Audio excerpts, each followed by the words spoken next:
Hello student, welcome to saffron English medium school. आज हम पढ़ेंगे काव्य 14 चिड़िया।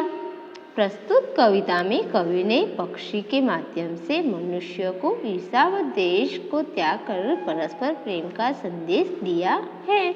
इस कविता में हमें क्या कहा गया है? इस कविता में जो कवि है वो हमें पक्षी के माध्यम से हमारी जो मनुष्य को क्या देते हैं, तो मनुष्य को ईर्ष्या एवं द्वेष का त्याग करके परस्पर प्रेम से कैसे रहा जाता है उसका हमें संदेश देते हैं एवं गुलाबी की जंजीरों को तोड़ने के लिए प्रेरित करते हैं। एवं क्या करते हैं, तो ये जो कवि है हमें वो गुलामी की जो जंजीरें हमारे पेड़ों में जकड़ी हुई है उसे तोड़कर आगे बढ़ने की प्रेरित करते हैं। पीपल की ऊंची डाली पर बैठी चिड़िया गाती है, तुम्हें नात अपनी बोली में संदेश क्या सुनाती है। इस पंक्ति में हमें क्या कहा गया है, तो पंक्ति में कहा गया है कि जो पीपल की सबसे ऊंची डाली होती है, यानी कि पीपल के पेड़ जो होता है उसमें सबसे ऊंची जो डाली होती है वहाँ पर चिड़िया बैठकर गाती है और तुम्हें क्या करती है, तो हमें याद दिलाती है, नात दिलाती है, यानी कि याद कराती है कि अपनी बोली में क्या संदेश सुनाती है और अपनी बोली से याद कराती है और संदेश सुनाती है। चिड़िया बैठी प्रेम प्रीति की रीत हमें सिखाती है, वह चक्की बंदी मानव को मुक्ति मंत्र बतलाती है। चिड़िया बैठी हमें क्या करती है, तो जो चिड़िया ऊंची पीपल की डाली पर बैठी हो वो हमें प्रेम और प्रीत, यानी कि प्रेम और प्यार की जो प्रीत होती है उसकी रीत यानी कि जो रस्म और रिवाज होता है वो हमें सिखाती है। वह जग की बंदी, यानी कि वो क्या है, तो ये जो हमारे जग यानी कि संसार है उसकी बंदी यानी कि कैदी मानव को, यानी कि जो जग का कैदी मानव है उसको मुक्ति का मंत्र बतलाती है। मुक्ति यानी आज़ादी का मंत्र बतलाती है। चिड़िया हमें क्या करती है, तो चिड़िया जो हम बंदी बने हुए मानव है उसे मुक्ति यानी कि आज़ाद होने का मंत्र हमें सुनाती है। वन में जितने पंछी है, खंजन कोपन चातक कोकिल काक हंस सुक आदि वास करते सब आपस में हिलमिल। यहाँ पर इस पंक्ति में क्या कहा गया है कि वन में जितने भी पंछी यानी कि जितने भी पक्षी है वो खंजन, कौन से पक्षी आते हैं वन में, तो खंजन कैसा पक्षी है, तो एक चिड़िया के जैसा जो पक्षी होता है उसे हम खंजन से नाम से जानते हैं। तो खंजन, कपोत यानी कि कबूतर, चातक कोकिल यानी कि कोयल, काक यानी कि कौवा, हंस और सुक यानी कि तोता। तो ये जो सारे पक्षी है खंजन, कपोत यानी कि कबूतर, चातक, कोयल, कौवा, हंस और तोता जो आदि सब पक्षी है वो क्या करते हैं, तो वो आपस में हिल मिलकर यानी मिलजुल कर रहते हैं। सब मिलजुल कर रहते हैं, वे सब मिलजुल कर खाते हैं। वो सब पक्षी क्या करते हैं, तो ये जो सारे पक्षी हैं वो भले ही अलग अलग जाति के हो फिर भी वो मिलजुल कर रहते हैं और सब मिलजुल कर खाते हैं। आपस में ही उनका घर है। आसमान क्या है, तो आसमान में ही उनका घर है, जहाँ चाहे वो जाते हैं। यानी ये जो पक्षी जो सारे के सारे जो पक्षी हैं वो सारे मिलजुल कर रहते हैं और आपस में मिलजुल कर खाते हैं और आसमान उनका घर है और वो जहाँ चाहे वहाँ जाते हैं। रहते जहाँ वहीं वे सब अपनी दुनिया एक बसाते हैं, दिन भर करते काम रात में पेड़ों पर सो जाते हैं। वो कहाँ पर रहते हैं, तो वो जहाँ पर जाते हैं वहीं पर रहते हैं, वहीं अपनी एक दुनिया बसा लेते हैं और क्या करते हैं, तो वो दिन पर पूरा काम करते रहते हैं और जब रात हो जाती है तब वो पेड़ों पर सो जाते हैं। उनके मन में लोभ नहीं है, पाप नहीं है, परवाह नहीं है, जग का सारा माल हड़प कर जीने की चाह नहीं है। उनका मन कैसा है, तो उनका मन है, उनका जो मन होता है वो लोभ नहीं है। उनके मन में बिल्कुल लोभ यानी कि लालच नहीं है। उनके मन में परवाह है, पाप की परवाह नहीं है, यानी कि वो कोई पाप करते नहीं और उसकी परवाह भी नहीं करते। जग का यानी कि संसार का सारा माल हड़प कर जीने की उनमें चाह नहीं होती। उनको ऐसा नहीं होता कि जो सारा का सारा जो संसार है वो हम हड़प कर यानी कि सबको छीन कर हम ही जिए, ऐसी उनमें चाह नहीं होती है। जो मिलता है अपने श्रम से उतना व्यर्थ पर लेते हैं। जब चाहता जो औरों के हित उसे वो छोड़ देते हैं। वो क्या करते हैं, तो जो सारे पक्षी होते हैं वो सब जो मिलता है उसे उनको जो मिलता है वो अपने श्रम यानी कि अपनी मेहनत से जो मिलता है उसको ही वो अपने साथ लेते हैं। और जो उनको नहीं जाते और जो उनको नहीं जो लेना होता वो दूसरों के हित यानी कि दूसरों की भलाई के लिए वो वहीं पर ही छोड़ देते हैं। तो वो क्या करते हैं, तो जो वो सब मिलजुल कर रहते हैं और दूसरों की जो माल होता है उसे हड़प करने की उनमें चाहत नहीं होती। उनके जितना श्रम यानी कि उनमें जितनी मेहनत होती है उतना ही वो अपने लिए भर लेते हैं। और दूसरा जो होता है वो दूसरों के हित के लिए यानी कि दूसरों के भलाई के लिए वो वहाँ पर छोड़ देते हैं। सीमाहीन गगन में उड़ते निर्भय विचरण करते हैं। नहीं कमाई से औरों की अपना घर वे भरते हैं। वो क्या होते हैं, तो वो कहाँ पर उड़ते हैं, तो वो सीमाहीन यानी कि जिसकी कोई सीमा ना हो ऐसे आकाश में वो निर्भय होके यानी बिना डरे वो उड़ते रहते हैं, घूमते रहते हैं। नई कमाई औरों की, और वो क्या करते हैं, तो वो दूसरों की कमाई से अपना घर बिल्कुल नहीं भरते। उनको दूसरों की कमाई से अपना भरण पोषण करना अच्छा नहीं लगता। वे कहते हैं, मानव सीखो तुम हमसे जीना जग में हम स्वच्छंद, और क्यों तुमने डाली है बड़ी बेड़ी पग में। वे क्या कहते हैं, तो वो कहते हैं मानव को कि मानव तुम हमसे जीना सीखो यानी कि तुम जो मानव हो वो हमसे ये जो तुम्हारा जो संसार है उसमें तुम जीना सीखो। हम कैसे स्वच्छंद यानी कि हम कैसे आज़ाद, और तुम क्यों इतनी डाली है बेड़ी पेड़ों में यानी कि हम कैसे आज़ाद जीते हैं। और तुम लोगों ने क्या किया है, तो जो मानव है उन्होंने अपने पैरों में बेड़ियाँ डाल दी है यानी कि जंजीरें डाल दी है। तुम देखो हमको फिर अपनी सोने की कड़ियाँ तोड़ो, ओ मानव तुम मानवता से द्रोह भावना छोड़ो।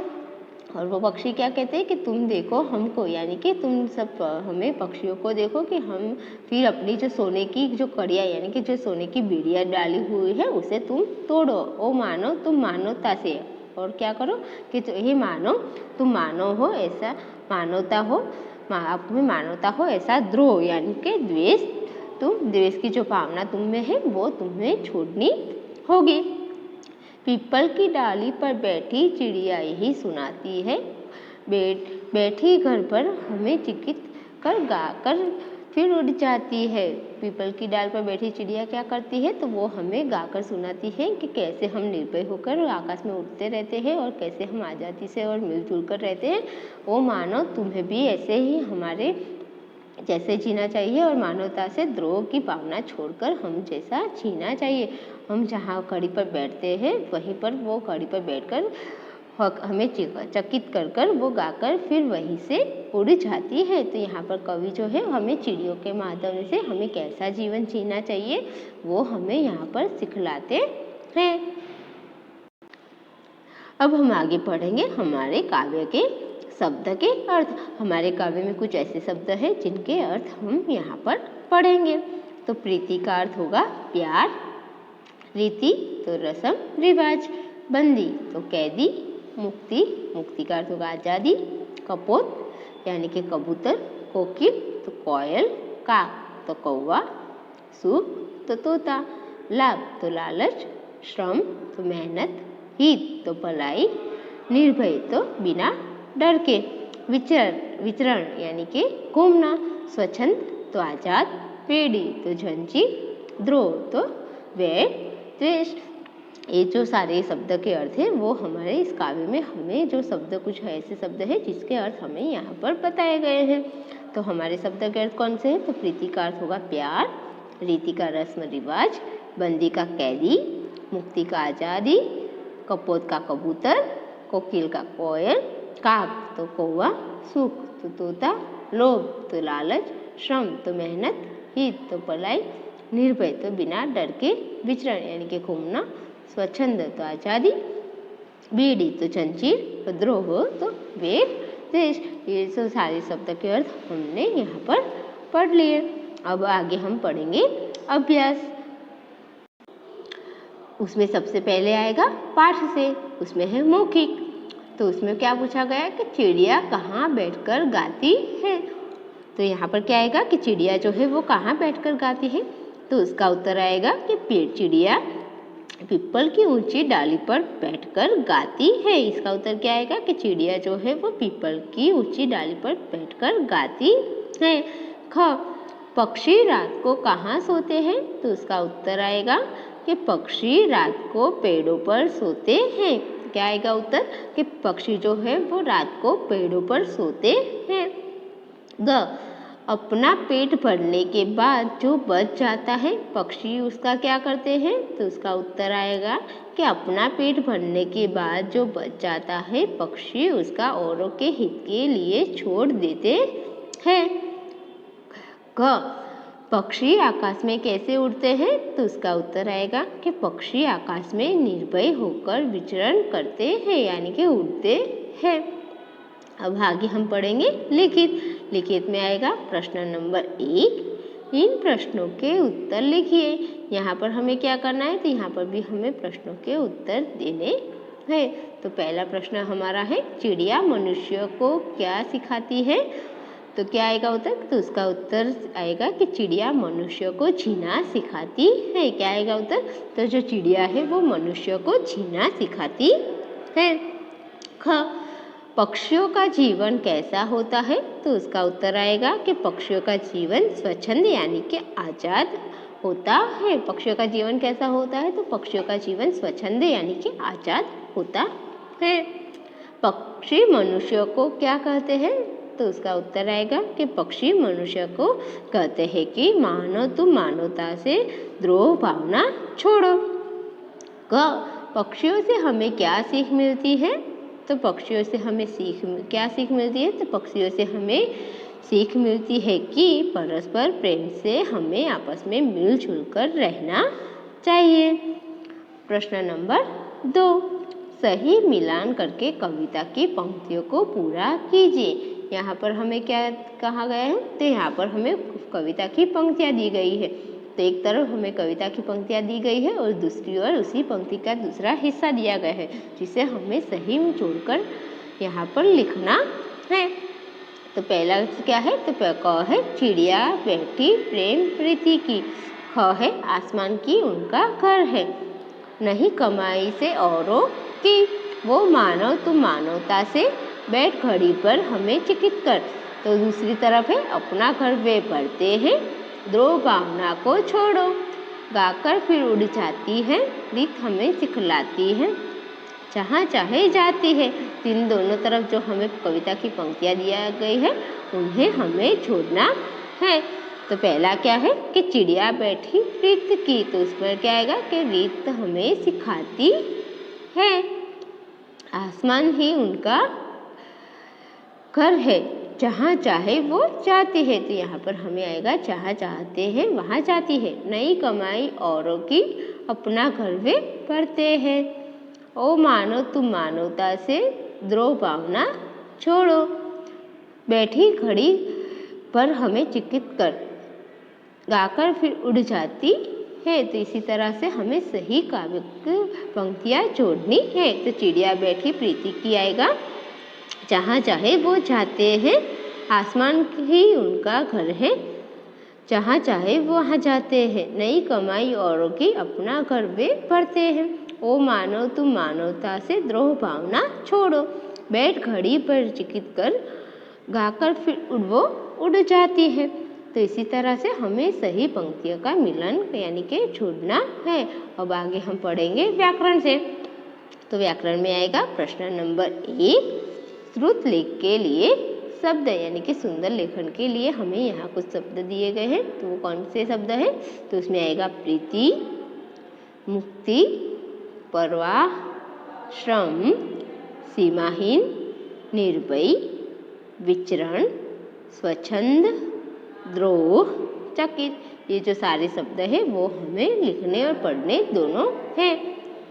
अब हम पढ़ेंगे प्रश्न नंबर 2, र के विभिन्न रूपों के प्रयोग वाले शब्द दो दो शब्द लिखिए। यहाँ पर क्या करना है हमें, तो यहाँ र के विभिन्न रूपों वाले हमें दो दो शब्द लिखने हैं। तो पहला आएगा र से रस, रमजन और रसम।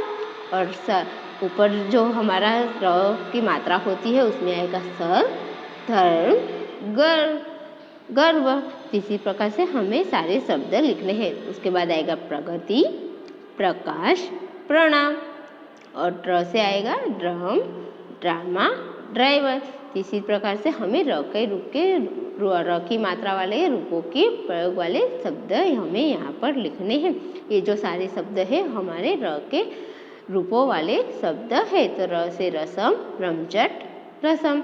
और सर, धर्म, गर्व, प्रगति, प्रकाश, प्रणाम, ड्रम, ड्रामा, ड्राइवर। इसी प्रकार से हमें सारे शब्द लिखने हैं। इन संयुक्त व्यंजनों से दो दो शब्द बनाकर लिखिए। यहाँ पर हमें क्या करना है, तो हमें यहाँ पर संयुक्त अक्षर यानी कि दो अक्षरों से बना एक शब्द जो होता है उसके शब्द बनाकर लिखने हैं। तो श और र से बना है श्र, तो उसका बनेगा श्रमिक, श्रवण। त प्लस र से बना त्र, तो आएगा पत्र, त्रिशूल। क प्लस सबकी संधि से बना क्ष, तो आएगा क्षत्रिय, शिक्षक। द्र से बना द्र प्लस य, इससे बना द्रय, तो आएगा हमारा उदय। च प्लस छ, तो बना छ, तो इससे क्या शब्द बनेगा, गुच्छा, मच्छर। तो श से बनेगा श्रमिक, श्रवण। त्र से पत्र, त्रिशूल। श से क्षत्रिय, शिक्षक। द्र से उदय। छ से गुच्छा, मच्छर। इसी प्रकार से हमें इसके शब्द लिखने हैं। अब हम पढ़ेंगे इन शब्दों के समानार्थी शब्द कविता में से ढूंढकर लिखिए। यहाँ पर हमें क्या करना है, तो यहाँ पर हमें जो शब्द दिए गए हैं उसके ही समान अर्थ वाले शब्द हमें यहाँ पर लिखने हैं। तो जग का होगा जगत, प्रेम यानी कि प्यार, आसमान तो आकाश, चिड़िया तो पक्षी। तो ये जो सारे शब्द हैं वो हमें यहाँ पर लिखने हैं। जग का होगा जगत, प्रेम का होगा प्यार, आसमान आकाश, चिड़िया तो पक्षी। प्रश्न नंबर 6, इन शब्दों के वाक्य बनाइए। तो यहाँ पर हमें क्या करना है, तो यहाँ पर जो हमें शब्द दिया गया है उसका उपयोग करके हमें वाक्य बनाना है। तो निर्भय, तो क्या आएगा कि चिड़िया आकाश में निर्भय होकर उड़ती है। मानवता, तो मानवता से बनेगा हमें पशु पक्षी के प्रति मानवता बतानी चाहिए। भावना, सब में प्रेम भावना होनी चाहिए। संदेश, चिड़िया अपनी बोली से संदेश सुनाती है। मुक्ति, सभी पक्षी मुक्त होकर जीते हैं। क्या होता है, तो जो सभी पक्षी है वो आसमान में मुक्त होकर जीते हैं। प्रश्न नंबर 7, सही उत्तर के सामने सही का निशान लगाइए। यहाँ पर हमें क्या करना है, तो हमें यहाँ पर जो सही एक प्रश्न पूछा गया है जिसके 3 उत्तर दिए गए हैं, उसमें जो आपको सही उत्तर लगता है उसमें आपको सही का निशान लगाना है। तो मानवता शब्द बना है, मानवता शब्द बना है तो क्या आएगा, मानव वत्ता वत्ता वत्ता, मानव वत्ता ता, माँ वत्ता नता। तो यहाँ पर क्या आएगा, तो जो पहला वाला मान प्लस वत्ता है वो हमारा मानवता वाला शब्द जिससे बना है वो होगा, तो वहाँ पर आएगा हमारा सही का निशान। इनमें से स्त्रीलिंग शब्द है दुनिया, आसमान या पीपल। तो इसमें से स्त्रीलिंग शब्द हमारा कौन सा है, तो दुनिया। तो दुनिया कैसी है वो हमारा स्त्रीलिंग शब्द होगा, तो दुनिया जो है हमारा स्त्रीलिंग शब्द है। इनमें जातिवाचक संज्ञा है, इनमें जातिवाचक संज्ञा क्या है, स्वच्छंद, प्रीति या कोकिल। तो जो स्वच्छंद है वो हमारी जातिवाचक संज्ञा है, तो वो हमारा जातिवाचक संज्ञा होगा। तो ये जो हमारा काव्य 14 है चिड़िया, वो यहीं पर पूरा होता है, इसका अभ्यास और व्याकरण यहीं पर हमारा पूर्ण होता है। तो बच्चों यहाँ पर आपको ये जो व्याकरण और अभ्यास है वो आपको अपनी नोटबुक में लिखने होंगे। थैंक यू बच्चों।